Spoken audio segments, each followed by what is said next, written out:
Hi, Tony.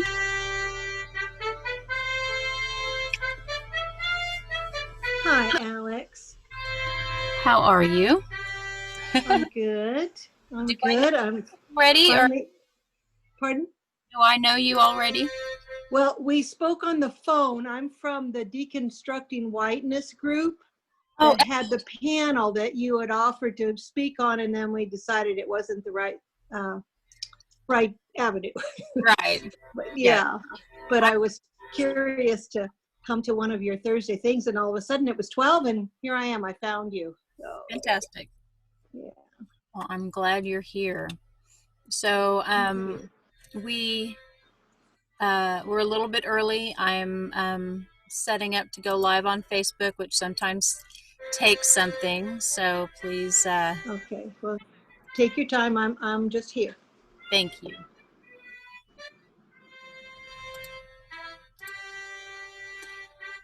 Can you hear that music? Yes, I can. Is it too loud? Is it annoying? No, it's in the background. Okay, cool.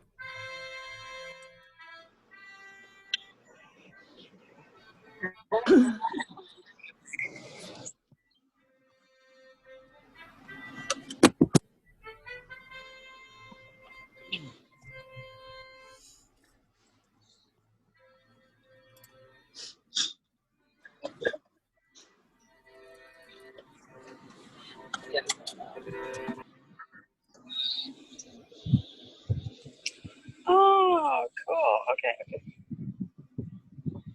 Oh, what are you doing, little one?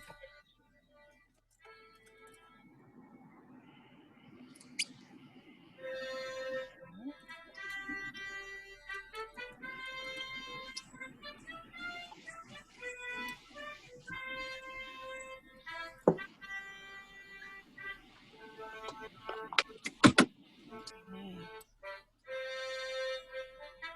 Gotta get gas.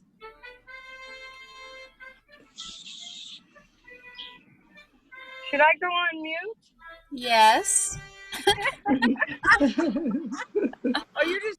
I muted you. How's that? Da da da da. I have all powerful. Oh. So we are waiting for a few people to join us, and we are already live on Facebook. Just call me Technical Alex. Yes, it happens from time to time where everything works out. I actually got a message from our communications director this morning that said, "Hey Alex, why don't you set everything up 10 minutes early so everything's nice?" And he's right. And I already had, I'll tell you, I already had. So I'm really grateful for him on just so many levels. He's just amazing. So welcome everyone. And as we are waiting for him to join us, Rob, he will be here momentarily. It would be great if we could, first of all, I want to acknowledge the music that's in the background. That is my very own anthem. It was written for me by a gentleman named Xavier Fry. He not only wrote it, but he did the performance as well. And it is just, I'm so very, very grateful. And you will hear it behind just about everything I do as far as publicity is concerned. So it's a very happy, happy thing. He actually, there's a great story about it. So I had written a commercial and had recorded the commercial with my friend who is my voice talent, and she is amazing, Angie Gilbert out of Arkansas, and so I'd recorded. It was already recorded. We just needed music in the background. And he had offered to do this some time ago. And so what he did was he wrote this anthem to the rhythm of my voice. I mean, wow, I'm well whelmed, as he would say. So welcome. Hi, I'm Alex Spencer, and I want to be your voice in Congress. And welcome out there on Facebook. I'm glad that you are here. I'm glad that you are joining us. And we are ready and on the road. So we have a few people in the Zoom room with us today, and we like to acknowledge everyone that wants to actually show up and be in the room. And we also welcome everyone who watches us via Facebook. And so that's kind of the way this has become an organic situation where folks do know that this is happening, and so they go to Facebook and watch either in time, in real time, or at their leisure, and it's wonderful. And then if folks want to talk to me, find out a little bit about me one-on-one, then they come right here. And so if you don't mind, I would like to ask our guests to introduce themselves and let us know a little bit about why they're here today. So let's start with Tony. Hi, Tony. Hi, everyone. Thank you. I'm happy to be here. I got curious about Alex, about you, after you inquired about being on a panel for a group that I'm part of called Deconstructing Whiteness here in Ashland, Southern Oregon area. And am very curious and, and hopeful about whoever could take this seat, this open seat in Congress. So the fact that you are here and a woman with my, a bias there, I am grateful for that and anxious to hear more about you and what you have in mind and all of that for your campaign and for the office. Will you get it? Yes. Thank you, Tony. Such a pleasure to have you here. And so, JS, would you like to tell us your name and let us know a little bit about you and why you've decided to join us today? I can't hear you, and it doesn't look like you're muted.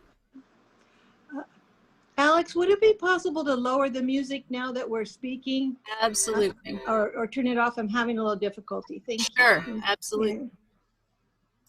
I'll get in there and do that. She said with such confidence. There we go. There we go. Okay. Okay, so JS,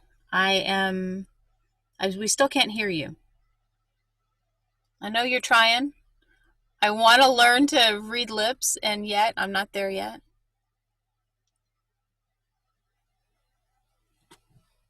So you're unmuted. That's okay.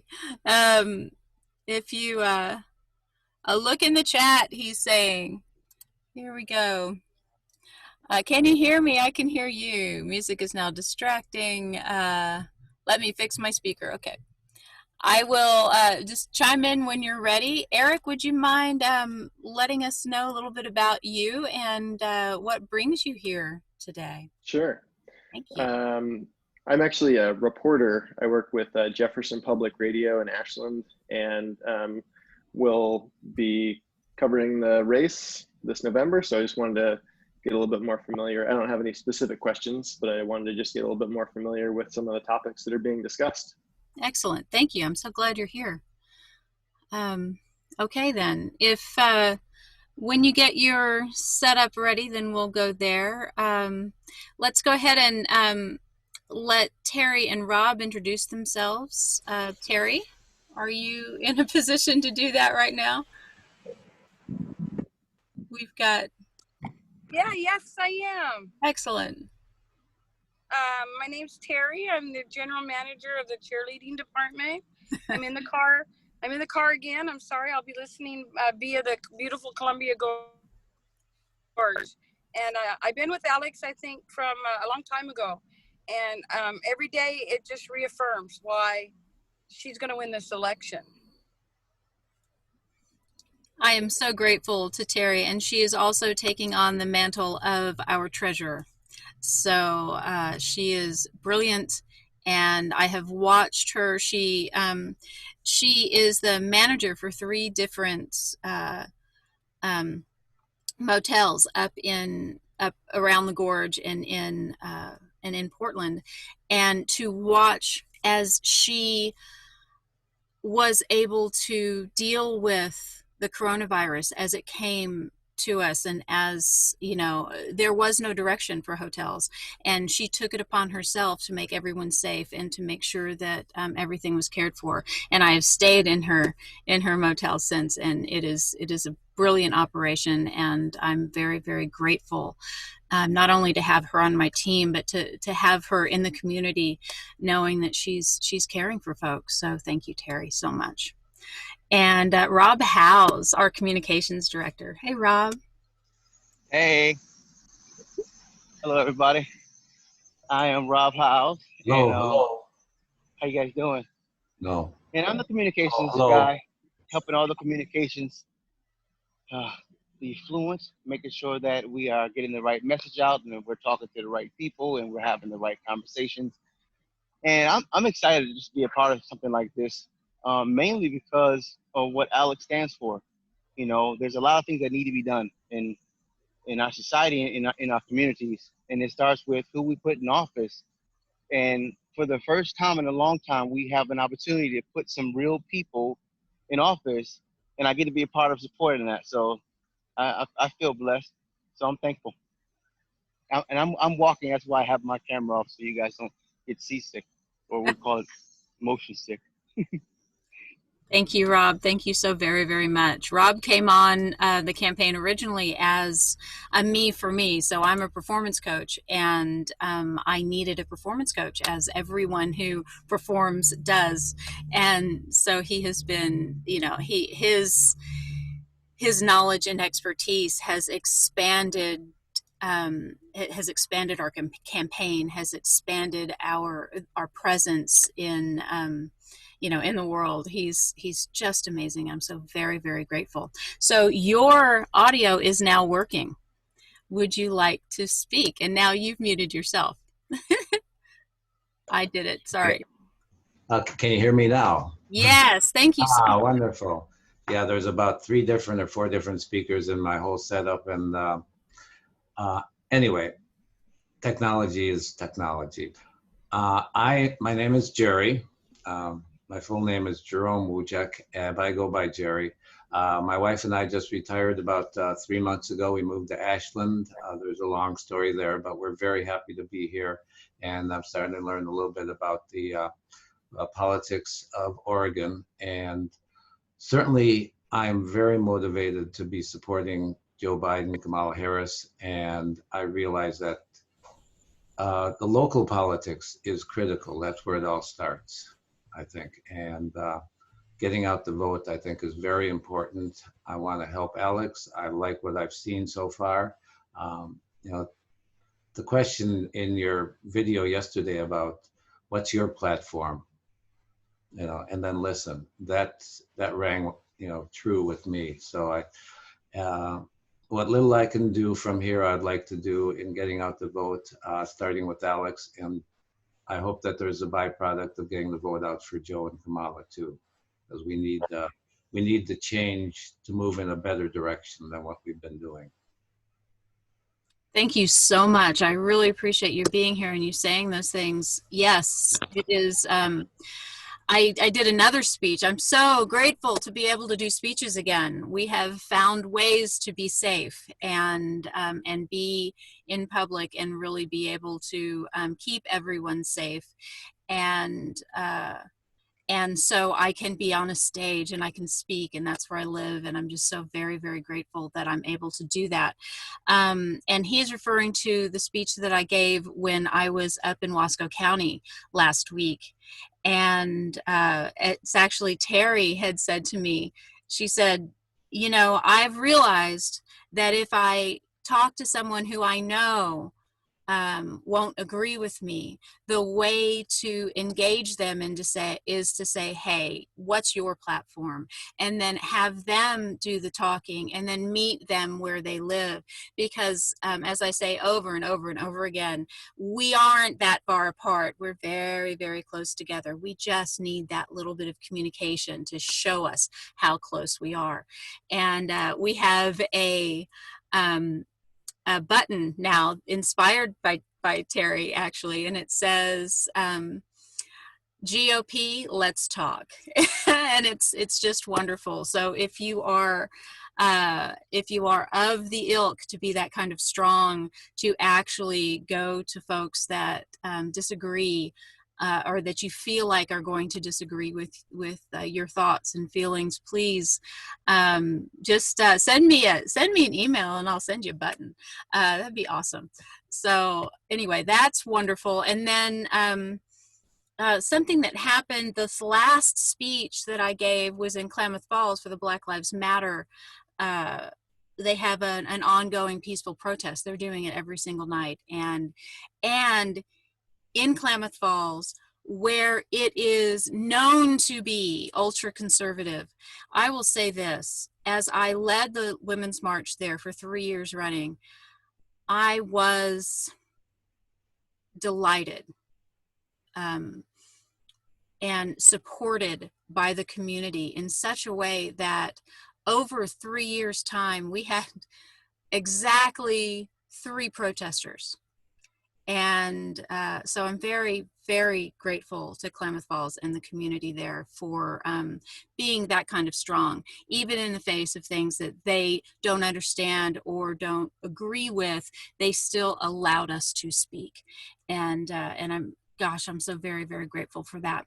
And I got to speak again in Klamath Falls on Sunday, and I will be there again this Sunday for a Democratic Socialists of America. Klamath Falls is having a Labor Day celebration, and so they have asked me to speak there as well, and I'm looking forward to that. And it's going to be in Sugarman's Plaza. There'll probably be a little march beforehand, which we just walk downtown and end up at Sugarman's Plaza, and then we're going to speak. So I was going to go on about that speech, but first I want to bring in Tyler. Now, Tyler, again, is a Terry connection. You and Terry spoke, and she asked if you'd like to be here. So would you tell us a little bit about yourself? Hi, Tyler.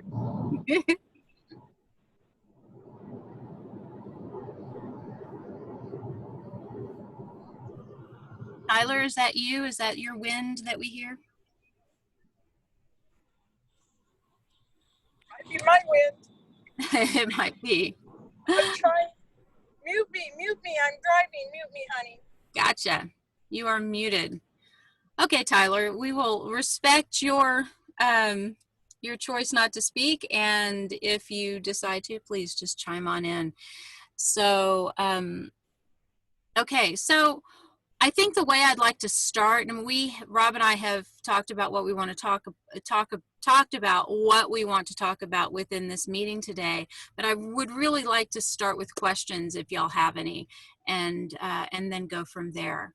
So Tony, Jerry, do y'all have questions for me? And Tyler, if you'd like to type one into the chat, that'd be awesome too.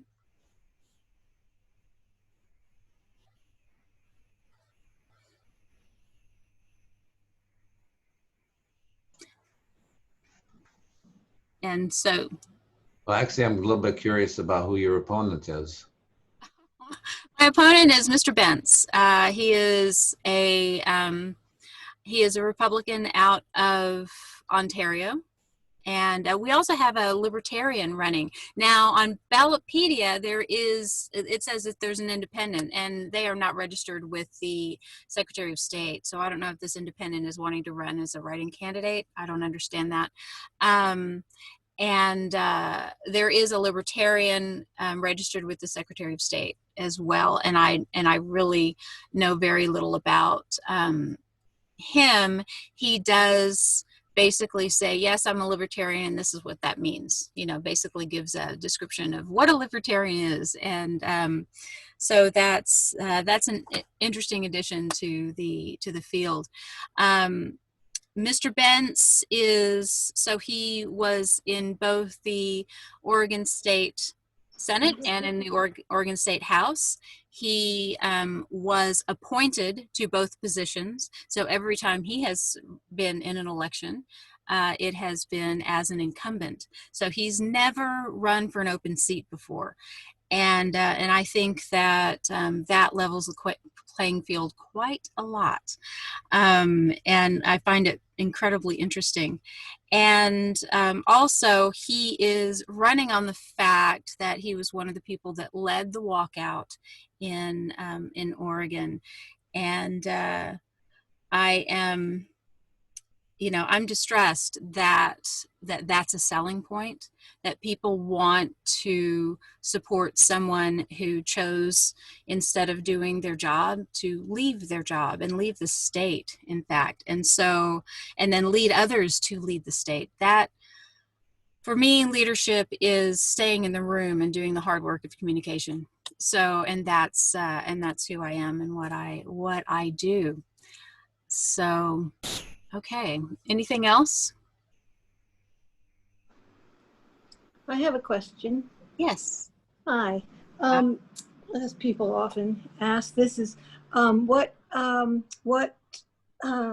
in your biography, what other places in local government or interested in campaigns or local things have you done prior to this, and how did you find yourself going from whatever you've been doing? You mentioned performance coach, and how does that lead you into any place in local governments, and then now into the U.S., which is a big, huge leap. I mean, I'm happy for it, but it's such a huge leap. That how do you weather all that? Yeah, well, thank you. And I don't feel it's a huge leap. It's the office that was presented to me, actually. So I'm a performance coach, and I am also a writer. I'm a writer first before anything else. I'm a poet and a speechwriter. And so I worked with Jamie McLeod Skinner at the beginning of her campaign, at the very beginning of her campaign. And I was her writer and her performance coach. And then I worked with Roz Mason, and I did the same work for her, plus I was her campaign strategist. And so when Roz stepped down to save the world in a whole other way, she was an architect of environmental policy that will go into all of the schools, which is, fascinating work and very, very important. And so when she stepped down and we were, cleaning up the campaign, she said, "Alex, I think you should run." I said, "No." And "Alex, I think you should run." "No." And it took some time, and it took some soul searching and talking to my close friends until I was comfortable with the idea. Now, politics has always been in the spectrum of my world. I always thought that I would run. In fact, I ran as a write-in candidate not too long ago, and I got more votes than the other guy by a lot. But the other guy, and it was for just the water board in Klamath Falls, and the other guy got very few votes, but in this particular write-in candidacy, it turned out that you had to know that you had to talk to somebody and get your name on some list before you could run as a write-in candidate, and that's an unusual circumstance. So and my entire campaign was putting my so it happened like this. So I like to take a picture of my ballot and put it on the Facebook, and because I'm from Texas, right? And this is one of the reasons I live here is because mail-in voting is the best thing ever. And I love being able to sit down with a cup of tea, my voter's pamphlet, and and learn about the candidates and really vote my heart and spend some time with it and be relaxed with it and not have to stand in line and not have to be in the weather. And I mean, and there is a bill right now in Congress that was co-sponsored by Senators Wyden and Merkley that would give this amazing system. And if you call the Secretary of State's office and say, how do you keep it private? They tell you about this ballet that they do, and it's just amazing. And so everybody call them. Call them and talk to them about this, because it's incredibly amazing the way they do it, and it is safe, and it is and so there is a bill out there that if it were signed into law, everyone would have exactly our way of voting, along with the motor voter provision, which is also amazing. And thanks to the motor voter provision here in Congressional District 2, the non-affiliated voters outnumber the Republicans now. And so that is also definitely in my favor. I love that. So have I answered your question, Tony? I know I tend to get off tangent. Yeah. I got to know a little bit more about you and your path to there. So that's good. Yeah. And I'll let someone else ask a question. I also have some curiosity about issues on race and systemic racism. And oh my God, it's such a huge endeavor. But well, I would like somehow to touch on that before the call is done. Thank you. Yeah, it is an enormous thing. And I did give a speech at the Black Lives Matter rally last Sunday. I was also at the one in Pendleton, but Terry and I, she decorated her car as a float, and it was just beautiful. I mean, real flowers on the hood of the car with ribbons, and it was just beautiful. And so we attended the march that way, which was really, really interesting, because the way she set it up, on one side was a Black Lives Matter poster, and on the other side there wasn't, and it just said Spencer 2020. And that's what and so as the direction of the traffic in Pendleton was, the protesters were on this side without the BLM poster. And the folks that were holding the rally were on this side, and so we had cheers from both sides as we were going down the road. It was fantastic. So it was really, really a thing. And so Alex, I think they were cheering for the car. I think they were cheering for the car. I think you're right. But I still believe you got 4 more votes. 4 more votes from Republicans because of the car.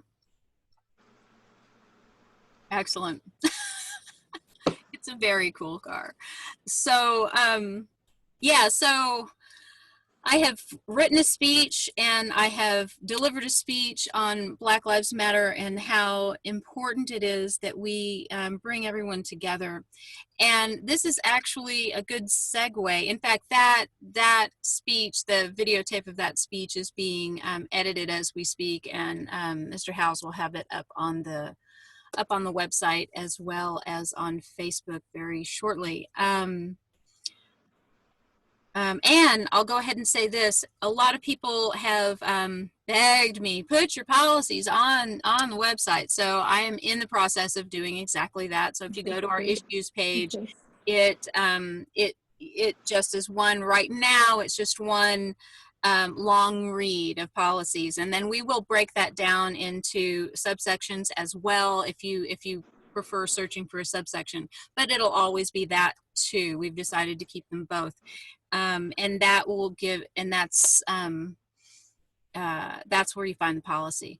And so one of the things that we were going to speak to today was the news of the morning. And so a police officer, while protesters were running away, grabs a running protester, throws him to the ground, and starts wailing on him, just beating him up. And that's not okay. on levels and levels and levels and levels and levels. And a friend of mine said, who I was watching the video with, he said, well, it's not a black guy or they would have said it, you know.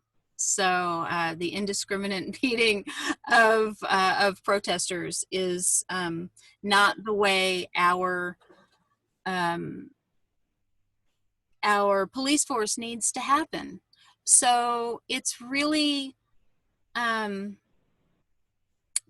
to look at the police in another way. So one of the things that we were talking about, I'm sorry, I was looking at my notes. One of the things that we were talking about, and in fact, I may bring Rob in on this to speak to it, is that we need reform. We need quarterly. First of all, we need to remember that 20% of the American police force came to us from directly from being overseas in war, and in our military, and they have been of great service to us, and I really appreciate that. And one of the easiest, it seems, transitional places to go is to be on the local police force. And this is, it is obvious to me that our service members returning home are not getting the support they need, the psychological support they need, going from a situation where everyone is a threat to the United States of America, where everyone is not a threat.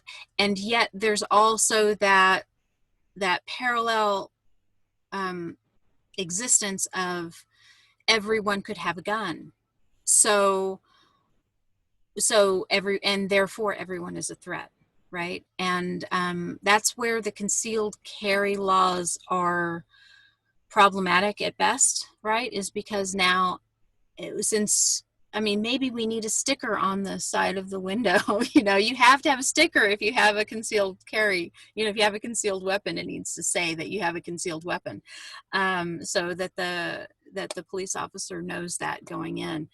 But we need to look at folks returning from war. And in fact, we had 2 protesters at the Black Lives Matter rally the other day, and they're very, very kind, actually. And I got to speak at length with one of the gentlemen, and he said, I've done 14 bumps.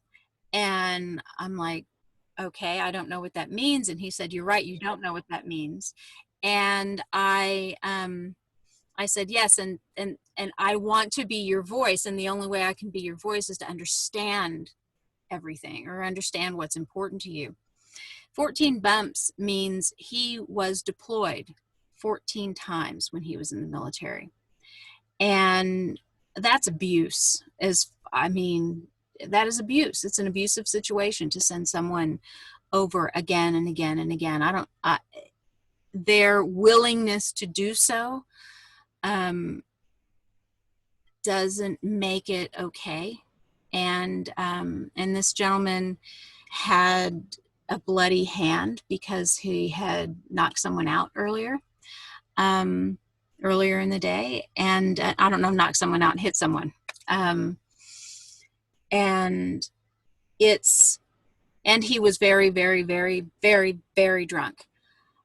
Which goes to a lot of different things, you know. I mean, if he was getting drunk because he was going to bars, that means, you know, the bartender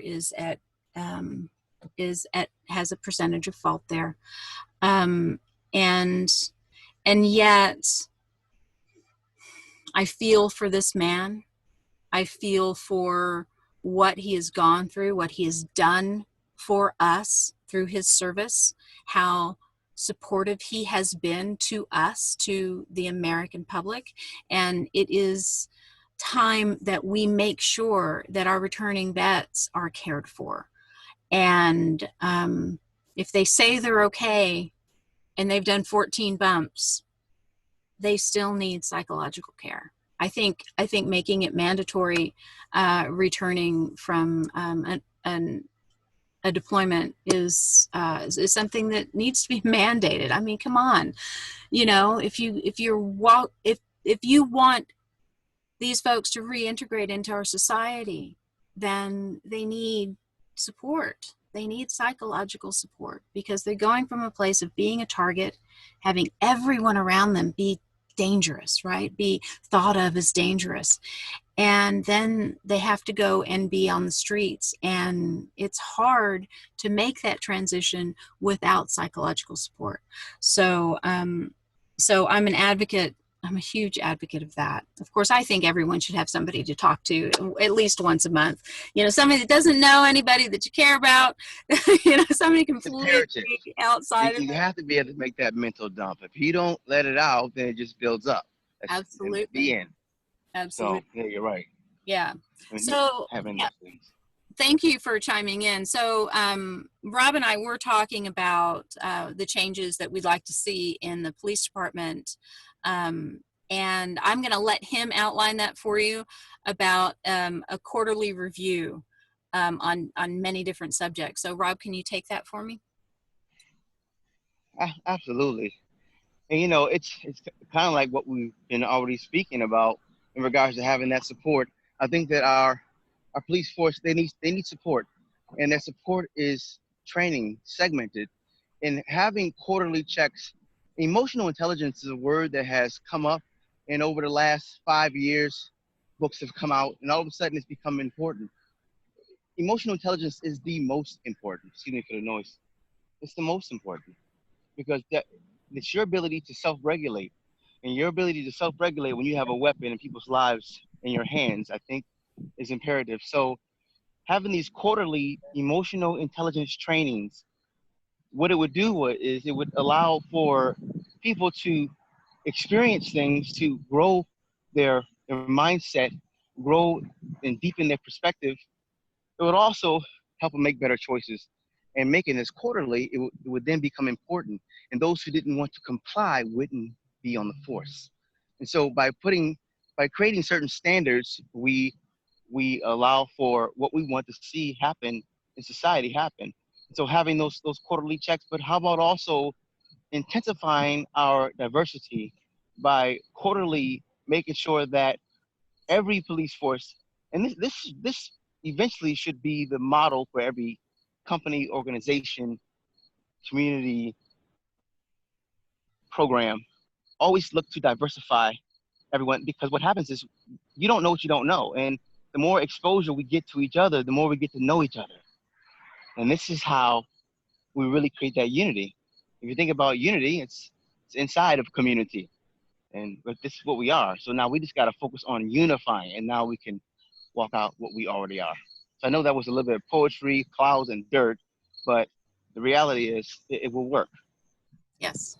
Yes. It's simple. Mhm. It will work. And it is what we need. We need a constant um, evaluation of where we are, and we need to start here. We need to start where we are today, and that's across the board. You know, Jamie McLeod Skinner in her run for Secretary of State said we need auditing, and auditing is sexy, and I agree with her. We need to really look at everything from where we are today, from the timber industry to the healthcare industry to the police force. We need to start where we are and move forward and really understand what budgets we need, and getting away from that budgetary hassle that we go through that says, okay, if you don't use up the budget, then you don't get it next year, right? So we need to really look in a very real way of how we do budgeting, how we understand everything that's going on in America and American government. Yes, Tony.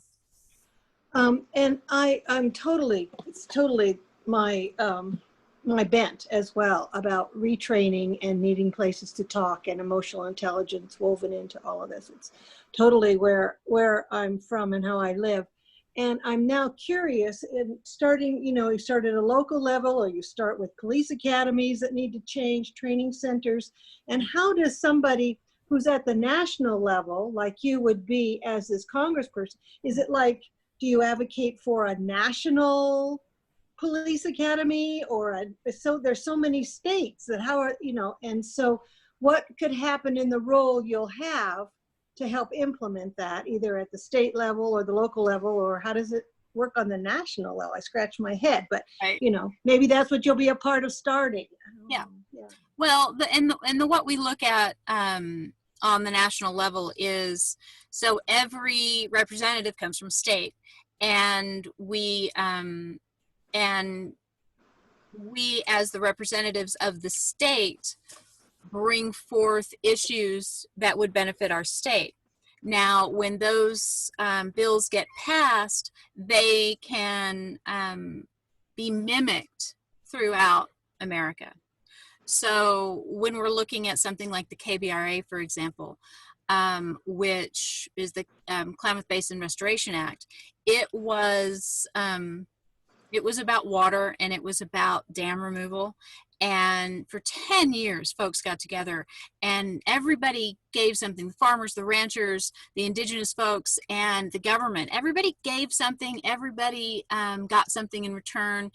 And it was the coming together of minds that hadn't happened before.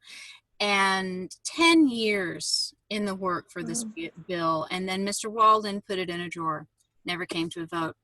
And if that had passed, if it had been given life, then the way we look at water in the Klamath Basin could be very, very different. And that experiment could have meant, okay, this is what happened with this. Let's extrapolate from that and look at Lake County, and look at Harney County, and look at Sherman County.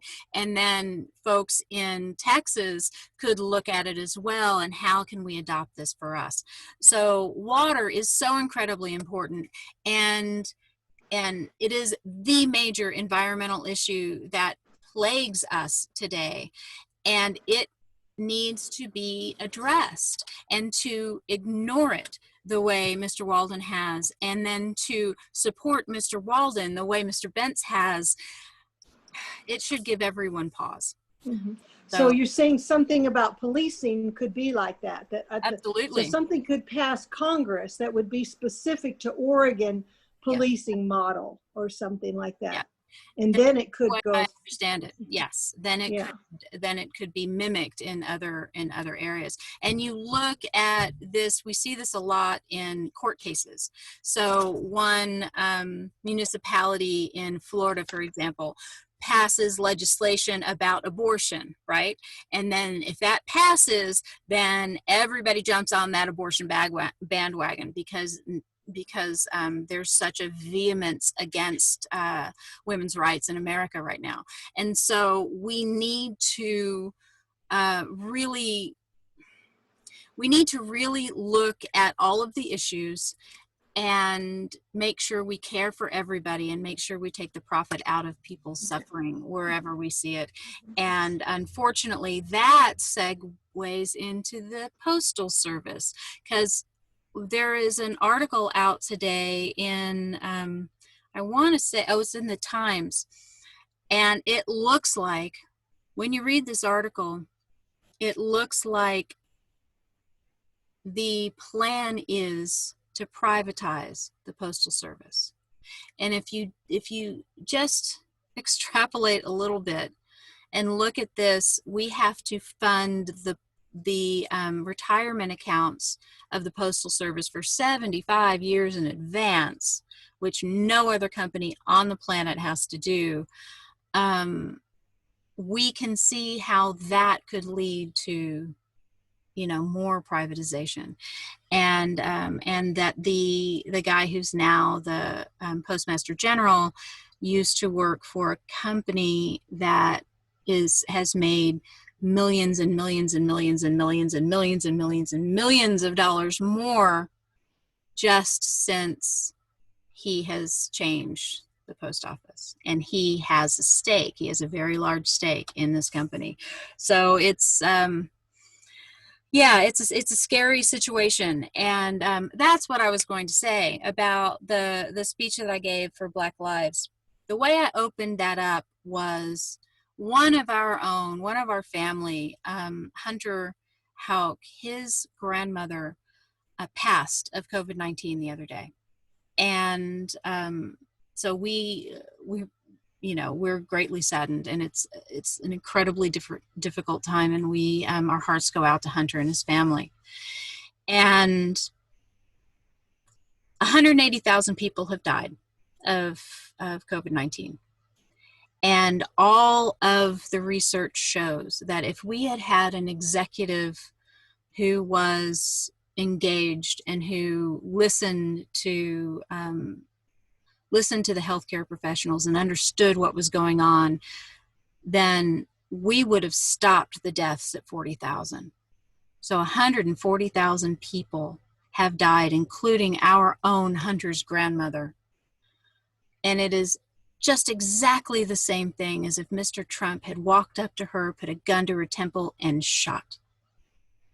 I know that is very strong language. I understand, and I don't call out the executive ever, and yet it's time that we understand that while the down ballot races are so incredibly important, I want to be your voice in Congress. We need Joe Biden to be our president. That needs to happen for the good of America, for the good of the world. Because if all of the atrocities that have happened since Mr. Trump has been president, that's just the tip of the iceberg of what will happen if he gets to continue his reign as dictator of America. It's a sad state of affairs. Thank you, Tony. I appreciate you so much. What do I want to say here? We are actually at our ending time. We like to keep folks at their ability to concentrate, which is about 45 minutes for most adults. So I want to thank everyone for being here, and ask if anyone. And Tyler, I saw that your speaker that we could hear you. So is there anything that you would like to say? I know that you, and thank you for your support. Thank you so very much. Tyler put in the chat box that he has, he wants to support the campaign, and he only has a few hours a week to do that. And man, what we like to say is we want you to do what lights you up. And if making phone calls is that, then man, we could use that help. If you want to babysit a candidate while she's on the phone, that's very, very helpful as well. Also, while I'm driving, it would be very, very helpful to have folks who can make calls for me and conference me in so that I can do fundraising while I'm on the road, because I was on the road for 6 hours yesterday. And that time for fundraising was, gone because I need that kind of support. So right now, that's our most pressing need. And we're about to start our Get Out the Vote effort. And so we will need folks to run phone banks. We need letters to the editor. Please, please, please, please, please write a letter to the editor in support of Alex. I'm all about positive, thoughtful, peace-creating communication. I'm a motivational speaker, and when I speak, that's what I speak about. And when I get to Congress, one of the things that I want to do is set up a committee. Everyone wants to know what committee I want to be a part of, and I've got many, right? And I would like to start a committee for congressional communication, a place where folks can actually get in a room and talk about the issues, really understand where the other person is coming from. This is for Congress members who want to do the hard work of communication, who really care about doing what's best for America. And I think we need that kind of safe space in Congress so folks can really work through an issue. So with all of that said, I want to say thank you. Terry, Rob, Tony, Tyler, would y'all like to say anything before we close? Thank you, Tony. Thank you. Hey, everyone. This is Tyler. Assuming my mic actually works correctly now, I'm so excited to be a part of the campaign. We'll be in touch, and I look forward to helping get the vote out. Thank you so much, Tyler. So great to have you here. Thank you, Terry. Thank you, Rob. I love you all so much. And, you know, one of the things that I wrote in a letter recently for a woman who wanted to know why it is that I think I can win. Sometimes the right person wins. Sometimes the person that talks about love and communication wins. And it's time, as Peter Sage said, that we have a peacemaker in office. Thank you all so very much. I'm Alex Spencer, and I will be your voice in Congress. Everybody take care.